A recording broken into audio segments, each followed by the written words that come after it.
मित्रांनो, खूपच धक्काजनक माहिती आपल्या समोर येत आहे। महाराष्ट्रात 1995 ते 2013 या सुमारास शेतकरी आत्महत्येची संख्या ही तब्बल 60,750 एवढी आहे। या आकड्यात थोडीशी तफावत पण असू शकते, म्हणजे कमी जास्तही होऊ शकता, पण शेतकरी आत्महत्येचा हा एवढा मोठा आकडा हे लाजिरवाणी गोष्ट आहे। आणि एवढ्या सगळ्या शेतकरी आत्महत्यांना जबाबदार कारण म्हणजे शेती चांगली न पिकणे, पाण्याची गंभीर समस्या, शेतीवरती असलेलं कर्ज आणि घरात मांडी घालून बसलेली आर्थिक निराशा, हे सगळे कारण आहे शेतकरी आत्महत्याचे। आणि यावरती पाऊल उचलत संकटग्रस्त 14 जिल्ह्यांत 26 लाख शेतकऱ्यांना डायरेक्ट आर्थिक मदत देण्यात आली। त्यानंतर कर्जमाफी ही योजना मोठ्या स्वरूपात राबवण्यात आली। महाराष्ट्रामध्ये पाण्याची गंभीर समस्या सोडवण्यासाठी ठिबक सिंचन मध्ये विस्तार केला गेला आणि ठिबक सिंचनवर शेतकऱ्यांना सबसिडी देण्यात आली।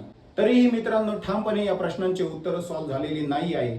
काही ठिकाणी हे प्रश्न जसले तसेच अजून जिवंत आहे। कर्ज अजून शेतकऱ्याला सतावत आहे।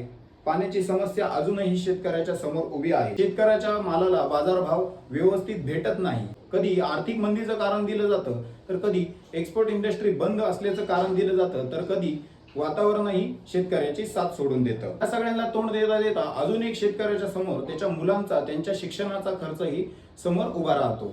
त्यामुळे सरकारने या सगळ्या प्रश्नांकडे अजूनही जातीनेही लक्ष देणे गरजेचं आहे। अशीच नवनवीन माहिती मिळवण्यासाठी आमच्या चॅनलला सबस्क्राईब करा आणि इन्स्टाला आम्हाला फॉलो करा।